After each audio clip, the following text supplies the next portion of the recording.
বাহ বাহ কেন্দ্ৰীয় মন্ত্ৰী সৰ্বানন্দ সোণোৱালজী বাহ বাহ প্ৰথমতে বজাই ল'ব লাগিব একদম তালি দেই নমস্কাৰ সুপ্ৰভাত জনাইছোঁ আৰু লগতে আৰম্ভ কৰিছোঁ মোৰ আন এটি নতুন ভিডিঅ' আপোনালোকে দেখিছে প্ৰধানমন্ত্ৰী আগমন বুলিয়ে কৈছোঁ দুদিনীয়া কাৰ্যসূচীৰে যেতিয়া অসমলৈ আহিছিল আৰু তেতিয়াই প্ৰধানমন্ত্ৰীৰ মুখৰ আগত কি সুন্দৰ ভাষণ মাৰিছিলে আমাৰ সৰ্বানন্দ সোণোৱালে আৰু সেই সৰ্বানন্দ সোণোৱালৰ কিছু কথাৰে প্ৰথমতে আজি আৰম্ভ কৰিব লাগিব পিছলৈ বাৰু পিছখিনি কিন্তু বহুত হাঁহি উঠিছে মানে কি ক'ম আৰু নকলেওহে নোৱাৰো ক'লেওহে লাগে জগৰ কিন্তু এইটো ভিডিঅ' বনোৱাৰ ইচ্ছাই নাছিলে তথাপিও কিছুমান মানুহে মোক প্ৰশ্ন কৰিছে যে আজিকালি বোলে বাইদেৱে বোলে মই হেনো কি কৰোঁ বিজেপিক বোলে ছাপোৰ্ট কৰোঁ কিন্তু যিসকলে কৈছে মই তেওঁলোকক কৈছোঁ শুনক মই সদায় ভাল কামক ছাপোৰ্ট কৰোঁ আৰু বেয়া কামত সদায় সমালোচনা কৰোঁ ভাল কাম কৰিলেও ভাল বুলি সমালোচনা কৰোঁ আৰু বেয়া কাম কৰিলে বেয়া বুলি সমালোচনা কৰোঁ সেইকাৰণে অৱশ্যে মই এতিয়া এই ভিডিঅ'টো প্ৰস্তুত কৰিছোঁ গতিকে আপোনালোকে চাগে দেখিছেনে এইটো ছায়াটো হৈ আছে মই ৰাতি ভিডিঅ'টো বনাইছোঁ যি কি নহওক বাৰু মেইন কথাটো হ'ল সৰ্বানন্দ সোণোৱালৰ নিমাতী কইনা তেওঁ একদম কি সুন্দৰ কিছুমান মানে ভাষণ মাৰিছে দেই ভাষণ মাৰোঁতে কিছুমান কথা মনলৈ আহিছে আমি ভাবিছিলোঁ যে আমি প্ৰধানমন্ত্ৰী আহিলে এইবাৰৰ পৰা টুইন টাৱাৰত চাব পাৰিম কিন্তু তেওঁৰ দিনত একো নহ'লে আৰু যিখিনি হৈছে আমাৰ মুখ্যমন্ত্ৰী হিমন্ত বিশ্ব শৰ্মাৰ দিনতে হৈছে সেইটো আপোনালোকেও কওক বা ময়ো কওঁ সঁচাটো সঁচা ক'বই লাগিব যিয়ে নহওক টেটু গুৰিলৈকে ধাৰ হওক লাগে যিমান যি নহওক কিয় নহয় জানো সেইটো ক'ব লাগিব যিয়ে নহওক আজিকালি মই সিদিনাখন নগাঁও গৈছিলোঁ অকণমান ভিতৰুৱা অঞ্চল সেই ঠাইটো দেখিছোঁ কি সুন্দৰ সুন্দৰ ব্ৰিজ বনাই দিছে আৰু সেই মানুহখিনি বহুতখিনি মানুহে আজিকালি ব্ৰিজকেইখন পায়ো বহুত সন্তুষ্ট হৈছে কিন্তু গুৱাহাটীতো একদম ব্ৰিজে ব্ৰিজ যিয়ে নহওক বাৰু মুখ্যমন্ত্ৰীয়ে সেইখিনি কৰিছে সেইকাৰণে বাৰু যিয়ে নহওক ৰাস্তা ঘাটৰ পৰা আদি কৰি ক'ব লাগিব ভাল হৈছে কিন্তু তাৰ ভাল হৈছে কি মুখ্যমন্ত্ৰীয়ে আমাক সেইখিনি নিজৰ পকেটৰ পৰা দিয়া নাই আমাৰ পইচাই আমাৰে কাম কৰিছে নহয় জানো আমাৰ পৰা যিমান টোল টেক্সৰ পৰা আদি কৰি যিমান পইচা ওলায় সিমানখিনিতো ৰাস্তাৰ কাম কৰিবই লাগিব গতিকে ৰাস্তা ভাল নকৰিলে হ'ব জানো কিন্তু ক'ব লাগিব আৰু সঁচা কথাটো ক'বই লাগিব বিজেপি চৰকাৰৰ দিনত ৰাস্তা ঘাট অলিয়ে গলিয়ে বহুতটা ভাল হৈছে আৰু তাৰ মাজত কিছুমান হয়তো কিছুমান বিধায়কৰ হেমাহিৰ ফলত বা কিছুমান বিধায়কে কাম আদায় কৰিব নোৱাৰাৰ ফলত ৰাস্তা ঘাট বেয়া হৈ আছে সেইটোও ক'ব লাগিব হয়নে নহয় ভালটো ভালেই ক'ম আৰু বেয়াটো বেয়াই ক'ম কিন্তু এতিয়া সৰ্বানন্দ সোণোৱালক উদ্দেশ্য কৰি এগৰাকী মহিলাই কি লিখিছে জানেনে আৰু কিমান মোদীৰ টিকাত তেল মালিচ কৰিবা মালিচ কৰি কিমান সুবিধা আদায় কৰিলা আজি মোদীৰ সন্মুখত বৰ ভাষণ মাৰিলা বোলে মই পিছে শুনা নাই দেই আমাৰ চেনেলে চিঞৰি আছে তাকে শুনিহে আচৰিত এই কথাখিনি এগৰাকী বিশেষ মহিলাই কৈছে মই লাষ্টত কৈ দিম সেই মহিলাগৰাকী কোন প্ৰতিশ্ৰুতি কেইটা পালন কৰিলা টুইন টাৱাৰটোৰ পৰা মোদীক চাম বুলি আশা কৰিছিলোঁ পিছে আশাত চেঁচা পানী ঢালিলা বাকী ব্ৰহ্মপুত্ৰ খনন সুৰংগ মেট্ৰ' ৰেল আদি বাদেই দিলোঁ সাত ভনীৰ বাকী ৰাজ্য বোলে কোৱাৰ দৰে নিজৰ মুখ্যমন্ত্ৰিত্ব কালত দেখোন ধৰ্মৰ নামত বাংলাদেশী নালাগে বুলি ক'বলৈও সাহস নহ'ল যে আজি আকৌ মোদীজীৰ বন্দনা অসমীয়াৰ কি লাভ হ'ল আজি অসমীয়া সম্পদ বিমান বন্দৰটো আদানীক চমজাই নিশ্চিন্ত মনেৰে তাৰে অকণ তেল নাকত দি শুই থাকা ভাল টোপনি আহিব আকৌ এবাৰ বজাও তালি এইখিনি কৈছে সৰ্বানন্দ সোণোৱালক দেই সেই মহিলাগৰাকীয়ে আৰু মহিলাগৰাকী ছ'চিয়েল মিডিয়াত একদম এক্টিভ অৰ্চনা গগৈ বুলি কয় মই কৈয়ে দিলোঁ নামটো তেওঁ কিন্তু নাজানে যে মই এই ভিডিঅ'টো তেওঁৰ পৰা কৰি বনাইছোঁ কিন্তু এটা বহুত দুখৰ কথা এইখিনি কথা মই হাঁহি ক'লোঁ কিন্তু কিয় হাঁহিছোঁ জানেনে মই কিয় নাজানো সৰ্বানন্দ সোণোৱাল বুলি ক'লে মোৰ বহুত হাঁহি উঠে আপোনালোকে গম পায় আকৌ চাগে মই দুনাই ক'ব নালাগে আৰু তেওঁ ভাবিছে নেকি ভাবিছিলোঁ আমি মুখ্যমন্ত্ৰীজন সলনি হওক কিন্তু আমাৰ হিমন্ত বিশ্ব শৰ্মাক কোনো কাৰণতে সলনি কৰিব নোৱাৰে আপোনালোকে নাভাবিব আকৌ যে হিমন্ত বিশ্ব শৰ্মাৰ পৰা কিবা সুবিধা পাইছে সেইটো কাৰণে তেওঁ তেনেকৈ কৈছে সেইটো কথা নহয় মই আপোনালোকক কৈ দিছোঁ যিমানখিনি কৰিছে সকলোখিনি মুখ্যমন্ত্ৰীয়ে 2 নম্বৰী কৰিলেও বা 1st নম্বৰী কৰিলেও কি হৈছে জানে নে নাই আপোনালোকে সকলোৱে যিমানে গালি নাপাৰক কিয় আকৌ আপোনালোকে নিজে ভোটটো দিবলৈ মুখ্যমন্ত্ৰীক বাধ্য হয় সেইটো কি নাজানো আৰু গতিকে ক'ব লাগিব মুখ্যমন্ত্ৰীৰ দিনত কি হ'ল, হিমন্ত বিশ্ব শৰ্মাৰ দিনত কি হ'ল আৰু সৰ্বানন্দ সোণোৱালৰ দিনত কি আমাৰ লাভ হ'ল, আপোনালোকে নিজে ক'ব কথাটো। কিন্তু এটা দুখৰ বিষয়, হিমন্ত বিশ্ব শৰ্মা কালি যেতিয়া মোদী যেতিয়া আহিছিলে বিমানবন্দৰৰ পৰা আৰু দুদিনীয়া কাৰ্যসূচীৰে আহিছিলে, আপোনালোকে গমেই পায়। কিন্তু এটা একদম দুখৰ বিষয়, মোদীক তেওঁ সন্মান কৰিব নোৱাৰিলে যে জুবিন সমাধি ক্ষেত্ৰত এপাক হ'লেও সোমাই যাবলৈ, বা জুবিনৰ নামটো সোমাই যোৱাটো কথাটো বাদ দিয়ক, 2-3খন মিটিং পাতিলে সভা হ'ল, কিন্তু তাত এবাৰো জুবিনৰ নামটো উচ্চাৰণ নকৰিলে মোদীয়ে। কিন্তু মুখ্যমন্ত্ৰীয়ে সেইটো ক'ব পাৰিব লাগিছিলে। যেনেকৈ সেই যে এজন যে জোতাত মদ ঢালি পেলাই খোৱাজন আহিছিলে যে কিবা এটা, সেইটো নামটো পাহৰিলে, সেই সময়ত মনত আছিলে, এইটো সময়ত সেইটো কথা মনত নাই আৰু দেই। সেইজনক যেনেকৈ শিকাই দিছিলে তেনেকেই কৈছিলে জুবিনৰ নামটো, নহয়নে? ভুলে শুদ্ধই কিবা কিবি কৈ লাগে বেয়া কথাটোৱে কৈ গ'ল সেই ইংলিছমেনজনে,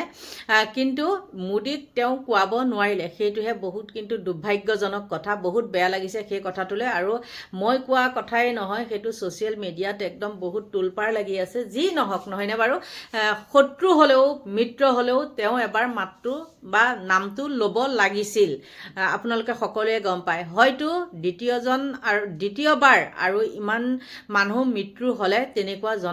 জনসমাৱেশ কেতিয়াও দেখা নাযাব। মোদীৰ সভাতেই হওক বা হিমন্ত বিশ্ব শৰ্মাৰ সভাতেই হওক, আজিলৈকে আপোনালোকে দেখিছে নেকি যেনেকৈ জুবিন গাৰ্গৰ মৃত্যুৰ সময়ত লাখ লাখ কোটি কোটি জনতা যেনেকৈ ওলাই আহিছিলে, তেওঁলোকৰ দিনত আহিব বুলি আপোনালোকে ভাবিছিলে নেকি? কিন্তু কিবা এটাতো নিশ্চয় আছে, নহয়নে? কিন্তু তথাপিও আমাৰ মুখ্যমন্ত্ৰীয়ে মোদীৰ মুখৰ জুবিন শব্দটো উলিয়াব নোৱাৰিলে। সোমাই যোৱাটোতো কথা বাদেই, যি কি নহওক, আপোনালোকৰ ওচৰত মই কেইটামান ভিডিঅ' ক্লিপ লগাই দিম। কালি আৰু এটা চৰ্চা হৈ আছে, এখন ফটোক লৈ পেলাই, মোদীৰ গাড়ীত কোন কোন উঠিছিলে, কোন মুখ্যমন্ত্ৰী উঠিছিলে আৰু কিমান মিছলীয়া সেইজন এজন প্ৰধানমন্ত্ৰী। ক'ব লাগিব কিন্তু দেই, যিটো ভাল দেখোঁ ভালেই ক'ম আৰু যিটো বেয়া দেখোঁ বেয়াই ক'ম। কিবা এটা কয় নহয় বোলে, আৰ্যে নলে খাই খৰা শিয়ালে, ঠিক তেনেকৈ আদানীয়ে বনাইছে, তেওঁ আহি পেলাই সেইখন কৈছে। যিয়ে নহওক, আহিছে,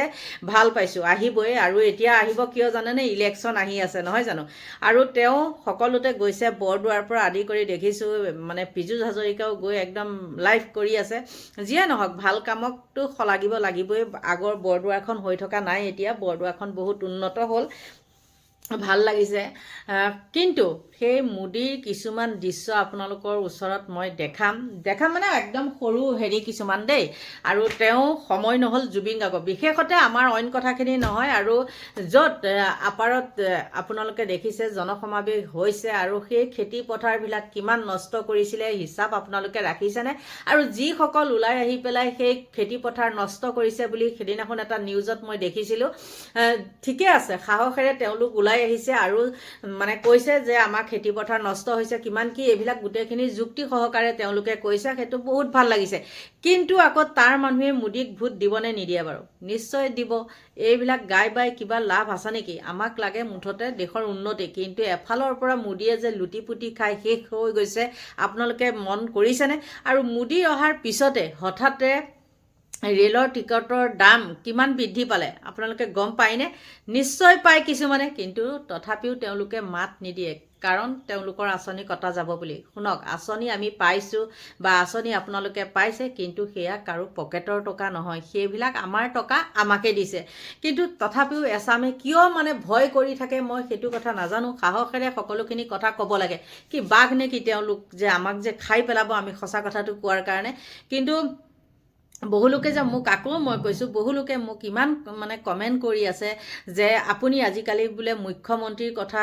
কিয় কৰি থাকে, কিয় কৈ থাকে, কিয় বাহ দিয়ে? সেইটো কথা নহয়। যিটো মই ভাল কাম দেখোঁ সেইটোক মই সদায় আলোচনা কৰিমেই, ভালটোক ভাল বুলি ক'মেই। কিন্তু আপোনালোকে বেয়া নাপাব, এই কথাটো মই বাৰ বাৰ কোৱাৰ কিছুমান অৰ্থ আছে। যদি হিমন্ত বিশ্ব শৰ্মা ইমান বেয়াই বা মোদী ইমান বেয়াই, তেন্তে হ'লে বাৰে বাৰে কেনেকৈ জিকি আছে? আপোনালোকে ভাবিছে নেকি সহজতে মুখ্যমন্ত্ৰীক ইয়াৰ পৰা আঁতৰাব পাৰিম বুলি ভাবিছে নেকি? মুখ্যমন্ত্ৰী হিমন্ত বিশ্ব শৰ্মাই হৈ থাকিব, কিন্তু চৰকাৰো বিজেপিৰে হৈ থাকিব। এতিয়া ইমান যে মানুহে চিঞৰ বাখৰ কৰিছে, জুবিন গাৰ্গৰ ন্যায় ক্ষেত্ৰত যিসকলে চিঞৰ বাখৰ কৰি আছে, এতিয়াও আমি হ'লেও কৈ আছোঁ, কিন্তু পাৰিবনে? ন্যায় দিয়াব পাৰিব নে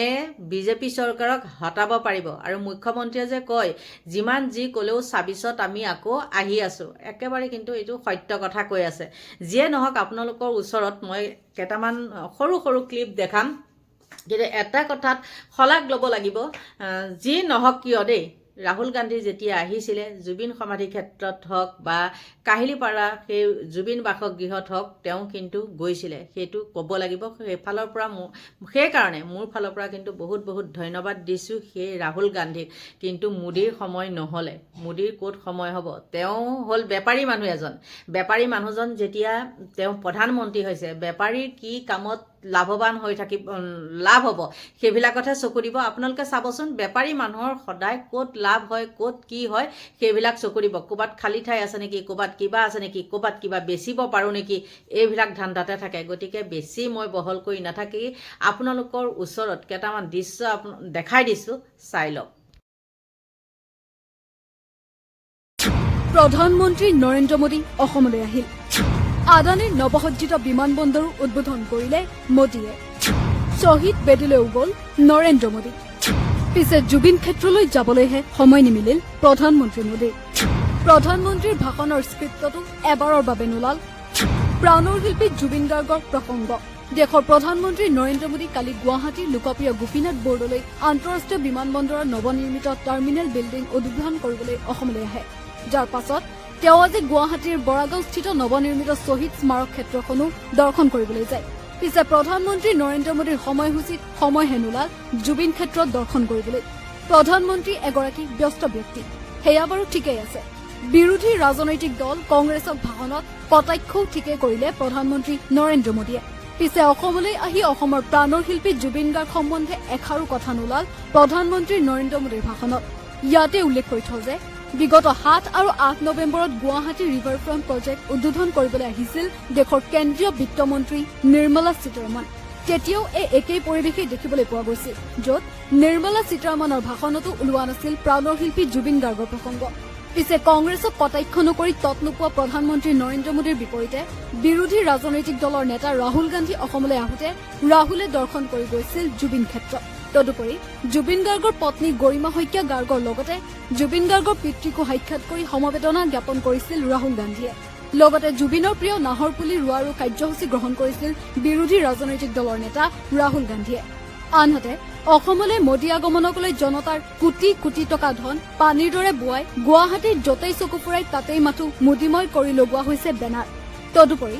অসমত এডভান্টেজ অসমৰ নামত ডিমা হাছাওৰ দৰে ট্ৰাইবেল বেল্টৰ ৩০০০ বিঘা ভূমি পুঁজিপতি আদানীক গতাই দিছে অসমৰ এই শাসিত বিজেপিয়ে মুঠৰ ওপৰত প্ৰধানমন্ত্ৰীৰ অসম আগমনৰ বাবে বেনাৰ পোষ্টাৰত প্ৰায় কোটিৰ ঘৰত ৰাইজৰ ধন খৰচ কৰি পুঁজিপতি আদানীৰ অধীনস্থ এয়াৰপৰ্ট টাৰ্মিনেল বিল্ডিং উদ্বোধন কৰি মোদীৰ গেৰুৱা বিজেপিয়ে আদানীক সন্তুষ্ট কৰিবলৈ চেষ্টা কৰিছে বুলিয়ে এতিয়া চৰ্চা চলিছে আনহাতে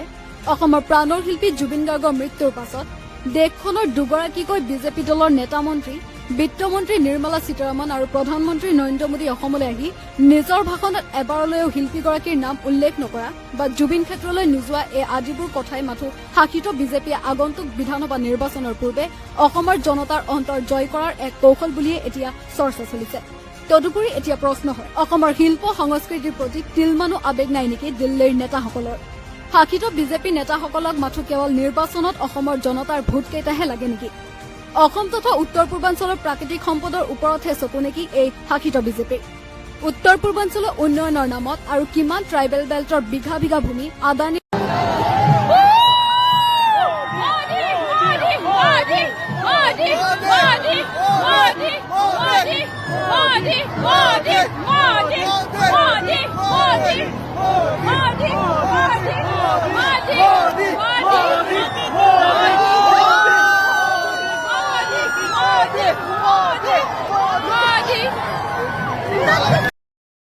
নিশ্চয় দেখিলে দৃশ্যকেইটা আৰু দেখাৰ পিছত আপোনালোকে কওকচোন আৰু ভাবিব পাৰে যে এই ৰাহুল গান্ধী সেই ফটোখন বা সেই ভিডিঅ'টো আপুনি কিয় দিছে, কিন্তু মই আপোনালোকক দেখাই দিছোঁ। হয়তো কিছু লোকে ক'ব পাৰে নহয় বোলে এইবিলাক মিছা কথা বুলি, কাৰণ বহুতে তেনেকৈ আকৌ আহি কয়হি। মই এইটোৱে ভাবোঁ দেই, যিবিলাকে আহি পেলাই যে ফটুৱা লেকচাৰ মাৰি ফটুৱা কমেণ্ট কৰিবলৈ আহে, তেওঁলোকে আচলতে মানুহৰ উলংগ ভিডিঅ'ৰ বাহিৰে আন এইবিলাক ভিডিঅ' তেওঁলোকে নাচায়। আৰু নাচাই নকৰি যেতিয়া মোৰ থাম্বনেইলখন দেখিব বা কথাখিনি দেখিব, তেতিয়া আহি পেলাই বেয়াকৈ কি কৰেহি, কমেণ্ট এটা মাৰি থৈ গুচি যায়। আছে দুজনমান অভদ্ৰ, কিন্তু মই আপোনালোকক কৈছোঁ এইখিনিতে, মই তেওঁলোকক মানে কি উত্তৰ দিওঁ, কমেণ্ট চাই মই উত্তৰ দিয়াত কিন্তু পাকৈত। আপোনালোকে বেয়া পালেও লাভ নাই, মই মানে কি হুলেৰে উলিয়াব লাগিব, নহয়নে বাৰু? গতিকে বন্ধু বান্ধৱীসকল, আপোনালোকে নিশ্চয় দেখিলে আৰু কিবা ভুল হৈছে যদি একদম আপোনালোকে শুধৰাই ল'ব। গতিকে এতিয়া আপোনালোকৰ পৰা লৈছোঁ বিদায়, বাই বাই।